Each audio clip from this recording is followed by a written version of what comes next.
She loves to wrap a gift and write a note on it. Okay, next. 60. Correct. 70. Correct. 12. Correct. 14. Correct. 18. Correct. Hi friends, ayan. Papunta tayo sa doctor's appointment namin ni Maya. Tapos, maaga, so hindi pa ako nagpapack actually. Magpapack ako ng orders mamaya pagbalik namin. Naiwan ang mga boys. Siguro magpapack na rin yung asawa ko pag may chance siya. Pero, maglalaro kasi yung dalawang boys na yon. So, mangungulitin sa kanya. So, malamang, hindi siya makapag-pack, but we'll see. And, ano bang mga plano namin today? After ng appointment namin, yun nga, magpapack ng order. Bala ko magtrabaho sa taas ng bahay para mag-picture ng mga damit na i-release ng aking PA. And then may dinner kami with my in-laws. Yun lang. Yun lang ang aming plano for today. So, we'll see. Kung may time pa ako, bala ko din dumaan dun sa aking friend na mayroong boba milk tea shop. So, baka makapag-boba pa kami ni Maya if may time. Kasi medyo malapit siya dun sa pupuntahan namin. So, the guys missed us. The boys missed us. So, they followed us here. Lies. Mommy said to convince Andrew. Because Andrew probably still wants to go playground. Andrew, do you still want to go playground? Oh no, we're going to Grandma Grandpa. But we still go playground. But you just have to pack. I still need to pack. So, I go home and then you guys go to them. I pack with Maya. Yeah. Oh no, Maya needs to go packing. We're gonna stay home. And the boys gonna go to the playground. Was there a lot of pack? Not a lot. Ito kami sa aming Happy Cup boba milk tea shop.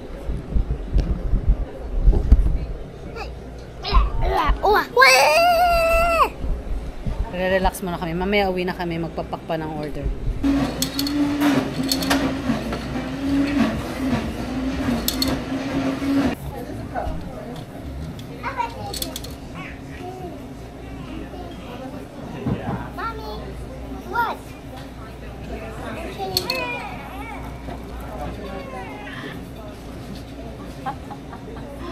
Right there is gonna win if you do that right. If you do that right, you win.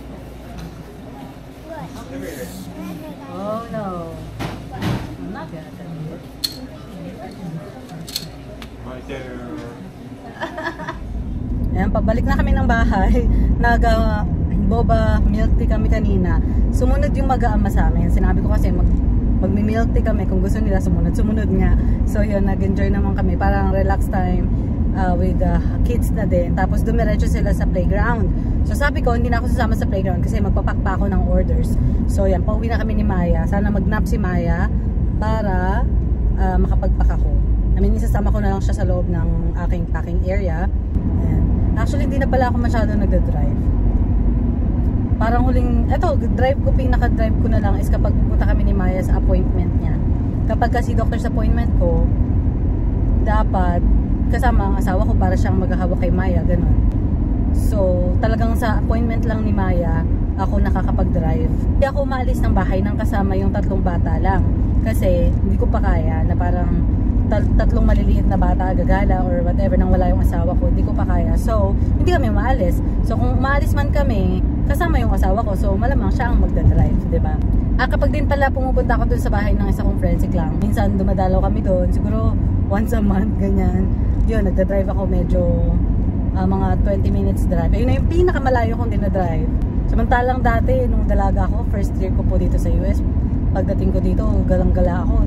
Pinakamalayo kong na-drive is from North Carolina to New York. I think it's 8 hours. Ginala ko lahat ng state from North Carolina to New York. Ginalaan ko lahat. So, papunta doon, pa-stop-stop ako. 1 night per state. Parang ganun yung ginawa ko. Tapos, pabalik, dire-diretso from New York to North Carolina. Nung pauwi.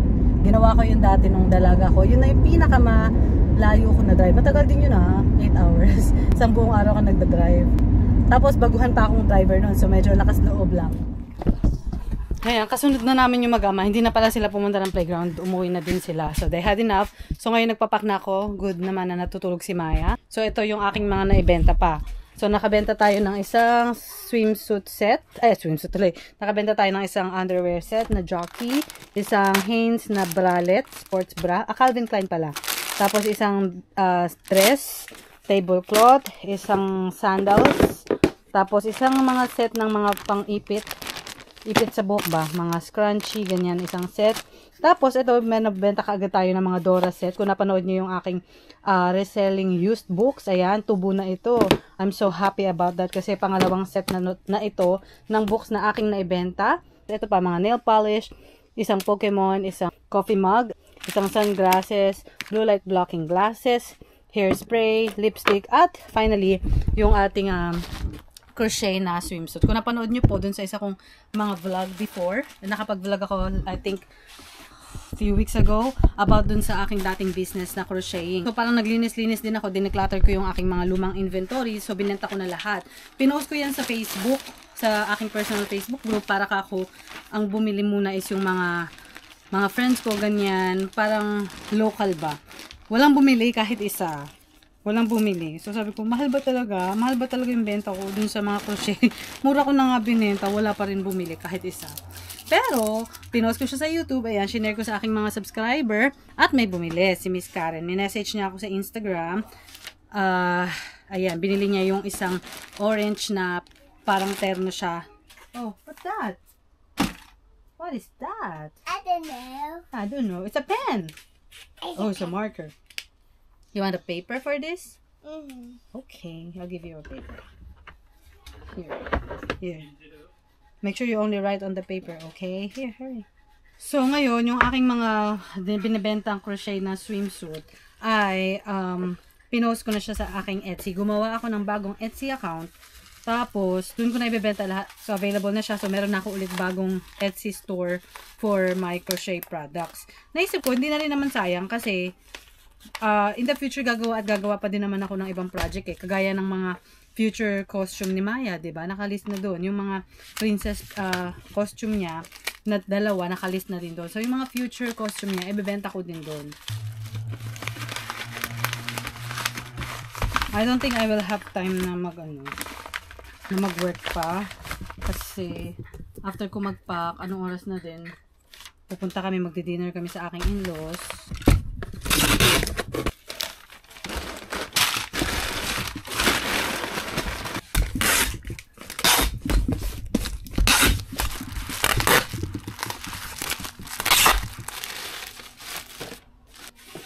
Ito talaga ang aking favorite na benta.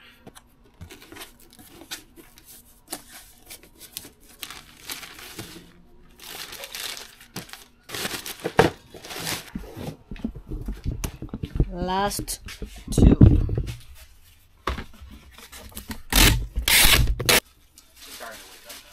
Perfect. I'm packing the last order. Then.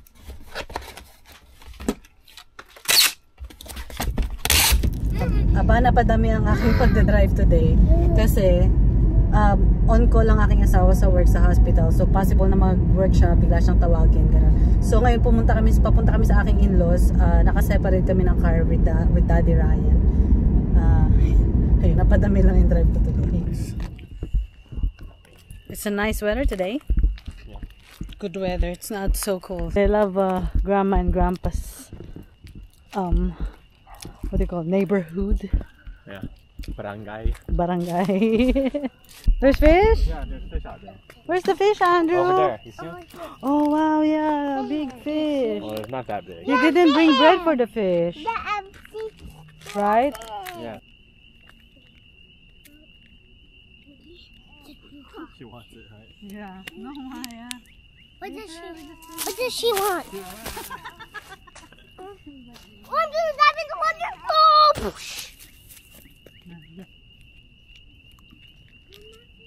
Lucas, careful, ha? Secret, careful.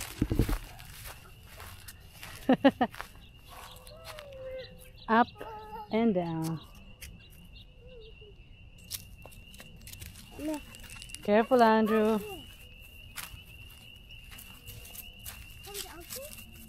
From the ocean, no. Just from the rain.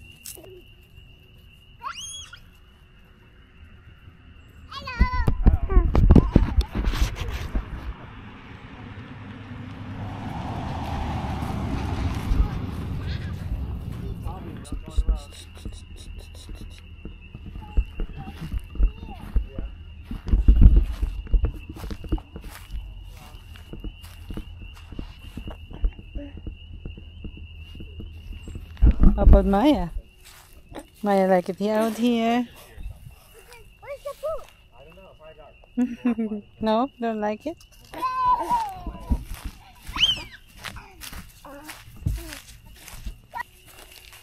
Boing.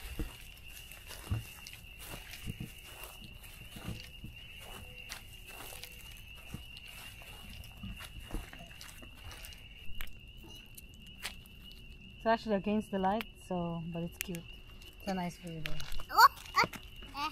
What are you guys doing anyway? You're just throwing rocks. And the lady goes there.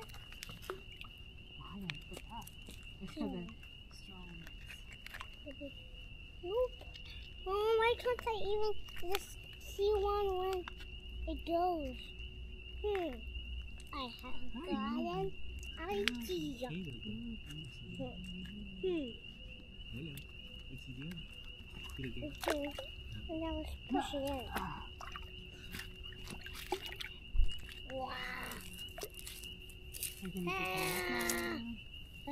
Nope. What's that? Shows us like that. Oh, like pine straw. It shows us pine straw. I don't even need pine straw. Oh,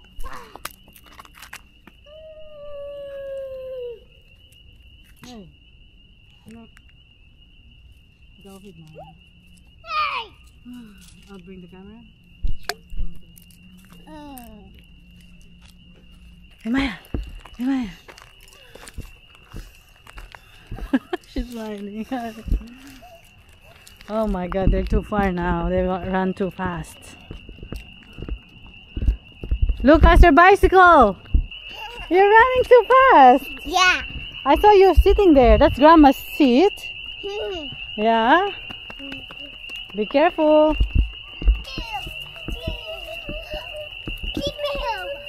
This weather is really nice, surprisingly. And then It's just last week we just not just, if you go to my parents' house by their doorstep, yeah. there's still frozen water. Yeah. Yeah. What do you say, Lucas? Actually, less than a week ago, meron kaming snow ulit, pangalawa this year. So parang sobrang lamig, tapos biglang ngayon, hindi man mainit pero nice. It's almost like a fall or spring season. Tapos, next week, possible is hot and then cold again. Okay? Ready! Ready, set, go! Go, Andrew! Andrew, faster! Andrew, faster! Go, Andrew! Andrew, go! You're gonna win! Yeah, who win? Andrew won. Wow, Andrew won. Red button. Whew.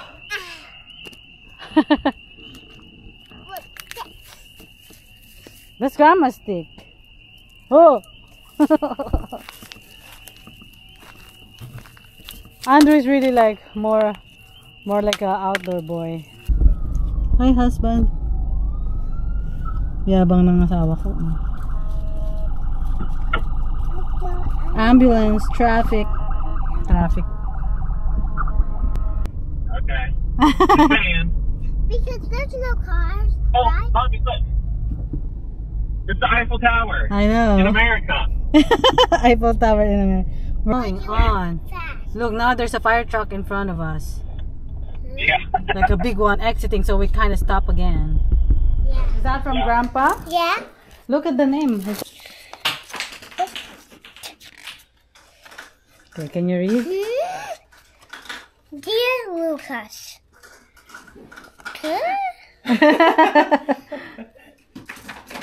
I can't read it, but It's all uppercase. Grandma and You I. can read it. We are just from Grandpa's house, and then Grandpa have a letter for you. that with Yeah, tinuruan namin siya na magsulat ng letter.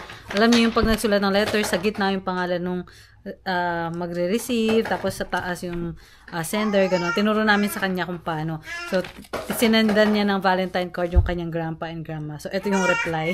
Pero kagagaling lang din namin doon. So, kanina tinanong nila kami, na-receive na ba ni Lucas yung reply namin? We're back home. Kanina pa actually. Tapos, the boys, they decided to stay outside with their daddy. Maganda kasi talaga ang panahon. Parang ang sarap-sarap maglaro sa labas. So, ayun, naglalaro pa din sila kanina pa. And then, si Maya nagnanap ulit. So, ako, ngayon pa lang ako talaga naglilinis at naggumagawa ng mga gawaing bahay. So, maghuhugasan lang ako ng mga pinggan na ginamit pa mula almusal. Tapos, gagawa na rin ako ng brownies dessert mamaya. Hindi na kami kakain kasi nga, parang big dinner na namin kanina. Although, malamang yan, magugutom pa kami mamaya. So, mag-i-snack pa kami mamaya kasi late kami natutulog talaga dahil late kami nagigising. Ayun yung schedule namin. So, tulog namin mga 10, 11, minsan 12. Ayan. So, talagang magugutom pa kami bago matulog. So, snack lang. So, ito, brownies. So thick. Tapos, ako naman, mahilig ako sa nuts. So, yung kalahati, lalagyan ko ng nuts.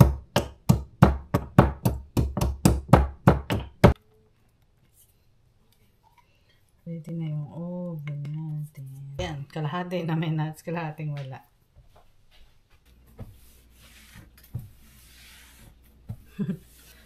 Saktong-sakto, patapos na ako hugas ng pinggan. Narinig ko na si Maya. Umuungot-ungot na. Gising na siya. So, hindi na ako makakapag-work.